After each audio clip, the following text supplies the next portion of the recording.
Alright, here we go. It's rant time. So, mind you, anyone seeing me for the first time, I've been a diehard New York Yankees fan for the last 19 years. I know that my subscribers or people who know me in person already know this. But for those who are new here, yeah, I've been a diehard New York Yankees fan since 2002. And I remember Robin Ventura and Raul Mondesi when I first started watching. I am Japanese American, I'm bilingual, and I remember when Hideki Matsui first came to the Yankees and bringing in a Japanese star, the 9-year-old kid that was me back then was like a kid in a candy store. The 2003 team is the first team that I got to know really well from top to bottom. And I remember when Derek Jeter dislocated his shoulder on opening day in 2003. Who replaced him? Eric Almonte. I remember. I didn't have to Google that. I just remember. And I also remember names like Sean Chacon, Andy Phillips, Enrique Wilson, Juan Rivera, Sal Fasano. I remember that brief time in 2008 when Pudge Rodriguez was a Yankee, when Jorge Posada had a season-ending injury. And yeah, that was the end of Pudge Rodriguez's prime. The Yankees needed to fill in that void at catcher, but Pudge Rodriguez was just there to fill in temporarily for the rest of the season. You get the point. I know, I'm like Rain Man, right? I could name a whole lot more, but let's just get going with this rant. So, alright. Feel free to like, subscribe, hit the notification bell if you're new here. And I cover basketball and football too. No live stream for the NBA playoffs today, but I plan to be back at it tomorrow. But yeah, I've been going live for several playoff games. And I did go live for the Yankees-Red Sox game last night. Or for me, because I'm actually in Japan yesterday in the morning. So I cover basketball, baseball, and football. If you love any of those three sports, it's a place for you. But okay, here we go now. This team right now, what the is this? You guys swept the White Sox not that long ago. And since then, 3-10 in the last 13 games. You're a fourth place team right now. You know, I was low on the Red Sox going into this season. And okay, I have to take my L there. And also I have to take my L for being high on the Yankees, regardless of their manager, who I've had all my problems with. And we'll get to him later. Like last night with the Red Sox, or for me this morning, I know most of my audience is in America. I watched them play fundamental baseball. And Bell, the Red Sox fan who hopped into my live, thanks for actually being nice to me and not kicking me while I was down. And you told me, yeah, the Red Sox still have their problems too. Okay, fine, they're not the best defensive team. They don't have the best pitching, but they play fundamental baseball. And Alex Cora is actually a very smart manager. He may be a scumbag, but he's a smart manager. And he had them playing fundamental baseball. And also, by the way, those who did hop into my live stream, thank you for showing me love, by the way. It's the most likes I've ever gotten on a live stream, so that's where I still win, regardless of how awful this team is. And also, Bell, you kept your word about it. If the Red Sox win, then you like all my videos and subscribe, and I appreciate you for that as well. I hate your team, but I appreciate your support. This team, though, when you spend all that money to build the team that you have, you just don't seem to care about winning. When us fans spend all this time, energy, and even money. Well, for me with money, I'm overseas so I can't spend money, but I would if I could, even when you guys don't actually deserve it. But this is what you reward us with? It's one thing to not play well, but to not even care. You guys are doing us a disservice. I follow this team all the way from f***ing Japan. Moving here did not make me lose touch with this team at all. And this is the thanks that I get? Aaron Boone, yeah, I said I was going to get to him. Here we go now. I knows what he gets paid to do. To be their friend and not a manager. Draw the line somewhere. What Joe Girardi did was show a little tough love. Yeah, which worked better. Keeping in mind, Joe Girardi had much less talented rosters in the second half of his tenure. And those teams actually competed. They actually did better than they should have. In my last baseball upload, talking about Tony La Russa and the unwritten rules, I actually gave Aaron Boone some respect, even with all the problems that I have with him, for at least having his guys' backs. And brought up Savages in the Box. Savages in the Box was absolutely beautiful. I'll never forget that. Well, these guys don't deserve to get Savages in anything right now. Well, Garrett Cole and Aroldis Chapman are savages on the mound, okay, but this lineup is garbage. And in fact, I even showed more emotion than you did on that awful third called strike. Here's a clip from my live. All right, let's go. 3-2 pitch, and that's gotta be a ball. Come on, that's way outside.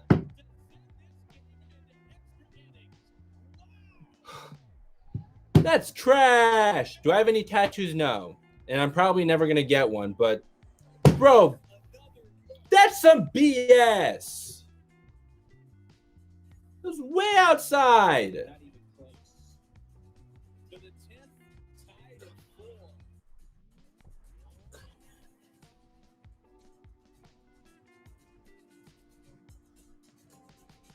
Who's the home plate ump? Stevie Wonder? Helen Keller? My God. And Phil Nevin, who lost pounds from COVID. And Marcus Timms, who I have my problems with too. They did more to defend your players than you did yourself. Weak. We're also backtracking a little bit. When you threw Justin Wilson in the 10th inning, when you knew something was wrong with him, like, what was the thought process behind that? We're also about last night against the Red Sox. Domingo Germán just made one mistake, that home run to Alex Verdugo. And he was at 84 pitches, and okay, he did start to lose control, but you should have let him finish the inning. And then you bring in Lucas Licky to get those last 2 outs, I think. Whatever, 1 or 2 outs. And then he blew the game the very next inning. Although Lucas Licky's been really good for this team this season, but really you should have let Domingo Germán at least finish the inning. And Aaron Boone, I gotta continue with him. I understand that this is what the organization wants him to do. And it makes me sick. And I know it makes a lot of other Yankee fans sick too. I know I speak for a lot of Yankee fans, okay? Because I talk to a lot of them all the time. So, Aaron Boone, not that long ago, he even said good teams hit into double plays. And you hit 5, I think, last night? Did that win you the game? I guarantee you even a 9-year-old would agree that that is such a stupid assessment. You're leading the league in grounding into double plays. And look where that has you in the standings. The good teams find ways to manufacture runs and work their way around what's going wrong. Not do the same thing over and over and over and over and over again. Or how about the 7th inning of the second game of this series? You pinch run Tyler Wade, the only guy on this team that's a threat to run at all for Gary Sanchez, yet you have him standing on first base. What's the point of pinch running him if he's just going to stand there? Gary Sanchez easily could have done the same thing, or even I could have done the same thing. But yeah, the best teams hit into a lot of double plays. The Tampa Bay Rays have hit into the least amount of double plays, and look where they are in the standings. Go figure. You know, you're giving Mickey Callaway a run for his money for worst manager I've ever seen at this point. Well, okay, I understand that baseball's headed in an analytics direction, so I guess he's not the only one that's managing his team like this, but I swear, like, Mickey Callaway, like, I know Mets fans who may be watching this and may be laughing, like, you had all your problems with Mickey Callaway, right? Well, the way Aaron Boone's managing this team is not much better the way I see it. Well, at least Aaron Boone's not a pervert as far as I know, and at least Aaron Boone hasn't gotten the team to bat out of order. Like, at least that, but like, we're really setting the bar that low now?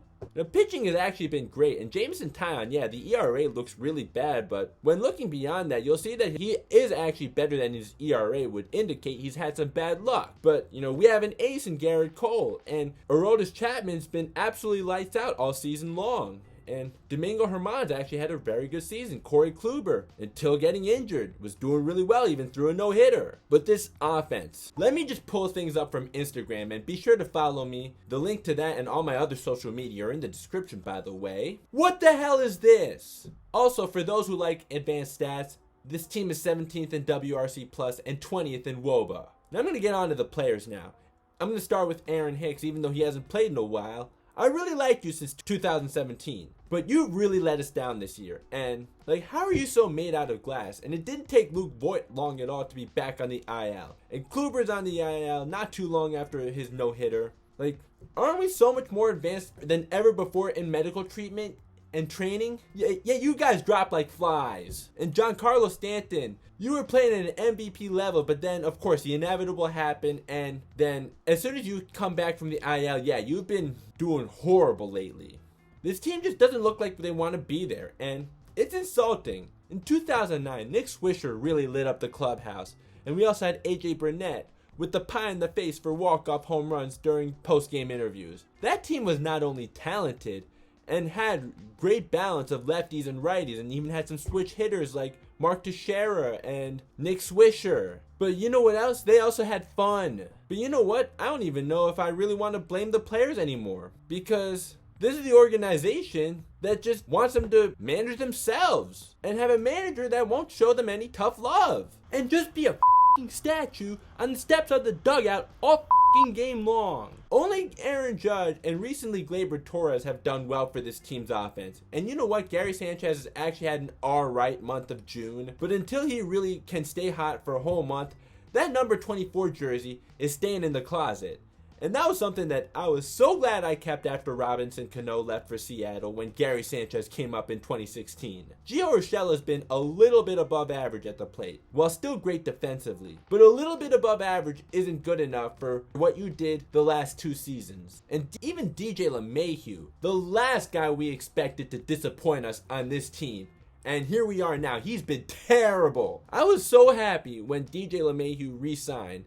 And we thought we got him at a bargain, but he's having a horrible year. He has done really well defensively, though, I will give him that, but offensively, he has been miserable. And Clint Frazier, too, someone that I was so excited to see actually have some opportunities for once. And yeah, he can't even hit 200 this year. He did have a walk-off home run, nice, but for the most part this year, yeah, he's been dreadful. But even with all that said, yeah, I really don't even know if I could blame the players anymore. It's just the organization just not giving a and just being complacent. Like, thanks for rewarding us fans who've been so loyal when you guys don't even deserve a speck of it anymore, because, yeah, we're giving you that loyalty anyways because that's what true fans do. And Brian Cashman, you have made some brilliant moves over the years. I will give you that. Like what you did at the trade deadline in 2016, bringing in Gleyber Torres while trading Aroldis Chapman, a current bright spot on this team, and Adam Warren, only to bring both back the following offseason, or bringing in Gio Urshela just for cash considerations, Didi for Shane Green, trading Ryan Murphy, a third-string catcher for Aaron Hicks was a steal at the time, but re-signing Hicks is looking like a mistake now because he simply cannot stay in the field, and when he has rarely been productive from the left side of the plate. He was doing great on the right side of the plate, but of course, most of his at-bats have been from the left side, and that's why, for the most part, he's been miserable this year. And the thing with you, Brian Cashman, like, I know that, like, you have the ability to find diamonds in the rough like no other. Like, I will give you that. Like, I've defended you for that for the last few years really hard. You've been amazing at that, but where I lose respect for you is how arrogant you are and thinking you're always right and not seeing that you're wrong when everybody else sees it. And I'm not asking for this team to be run how it was when George Steinbrenner was here. If George was still here, people, you shut up too because you don't know the history of the team if you're on that boat. If you knew the history of this team, you would know that George Steinbrenner's permanent ban from baseball was actually better for the Yankees. And that if he had control of the team in the 90s when he was reinstated, that he would have traded Derek Jeter, Bernie Williams, and Mariano Rivera while they were still prospects before they even had their chance, and then the dynasty never would have happened. But clearly the way things are being run right now just is not working. And change needs to happen. Some tough decisions need to happen. Now this team has no lefty power, and by the way, A-Rod was actually tearing up Brian Cashman in the broadcast last night. And how the Yankees are poorly constructed, not so much talent-wise, but like just no balance in this lineup. Like, I've kind of gone back and forth with the whole lefty-righty thing, but you know what? Name me any of the past few teams to win the World Series that had all righties in their lineup. I mean, I can't think of any as I look through Baseball Reference and try to find any that actually did not have balance. The closest I was able to find was the 2017 cheating Astros. But you know what? Josh Reddick and Marwin Gonzalez were actually good offensively that year. You know, for the Yankees, 2017 was a positive year. The team was actually way better than expected. And we, as fans, had a lot of fun that year. You had no reason to fire Joe Girardi, but yeah, I know you guys want someone that's going to not hurt their players' feelings. Yeah, again, which way worked and which way isn't working? Yeah, go figure. Joe Girardi was doing an excellent job, and I'm sure of it that if he was still here, this team already would have won a World Series. And yes, this team has had better regular season success in 2018 and 19 than they did in 2017. They've had more talent since then. However, they haven't had any more postseason success than they've had in 2017. I feel like 2017 really was the Yankees' best chance to win the World Series. And it starts with the manager. And since last year, this team has been so underwhelming, and now this feels like rock bottom. And I feel like this could be a little over dramatic coming from a Yankees fan because I understand I'm spoiled. But still, that doesn't mean that I can't be frustrated when the team's not doing well. I would rather go back to the 2013-16 Yankees because while those teams were not good, they actually tried. They actually competed and did better than they should have. With washed up Vernon Wells, Lyle Overbay, Jason Nix, Steven Drew, Chase Headley, old Carlos Beltran and Ichiro, Jacoby Ellsbury, whoever else you want to name. Those teams were not good, but they were not nearly as painful to watch as this year's team. Now, because just knowing how the organization wants to be these days, I can't see any drastic changes happening, at least anytime soon, as much as I want them to. But hey, if you're thinking go after Jesse Winker, stop. Unless the Reds are stupid, they're not trading him. And if they do, they'll ask for a huge haul that this team just doesn't have. I will likely live stream some Yankee games in the future, but I don't think I could do it so much more even after the NBA Finals are over. I don't even know if I should care this much anymore if the guys on the field don't, so why should I? Well, I'm staying here because this is the team I fell in love with when I was 8 years old. Expect me to jump off a cliff before you ever hear me say that I'm not a Yankees fan anymore. Unless they end up doing what the Astros did to win the World Series in 2017. Then I might go neutral. If I entertained you, you're welcome. But I'm not doing this anymore, at least for this team. It's not healthy, it's not fun, and hey, here's a video I did a while back. Like, I'll leave a link to that in the description, or maybe I'll put it in the end screen. But then, as bad as things were, and as many red flags as there were, I still had some optimism because it was still early in the season. Well, now it's June and that optimism is gone. Say goodbye to that. Bye, Felicia. And what a plot twist that the New York Knicks were actually more exciting this year than the New York Yankees. And even though they were a first round exit, they were still a lot more fun to watch than this Yankees team. The Knicks this year, they had a positive season regardless of how it ended. The Yankees, though, this is an utter failure. And so was last year. With all that money being spent, and this is what the product is. And it's been a long time since I've said this, but I'm way more excited for New York Giants football than I am for New York Yankees baseball. By more than a country mile. And I made a video predicting how the Giants are going to do this year way too early. And you can feel free to check that out if you like. If you haven't watched that yet, I'll leave a link to that in the description. And the Falcons just traded Julio Jones. The Falcons were one team I had the Giants beating, and I feel even better about that now. Even though the Giants still have to cover Kyle Pitts, and I actually didn't mention either of their names when I made that video, but here I'll do that now. And yeah, Kyle Pitts is a beast.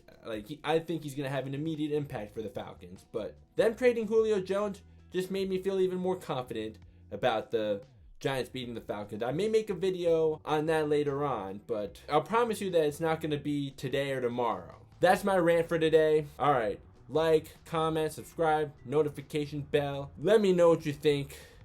Alright, I'm done. I'll still root for this team, but I have had it. It's enough. Alright, bye.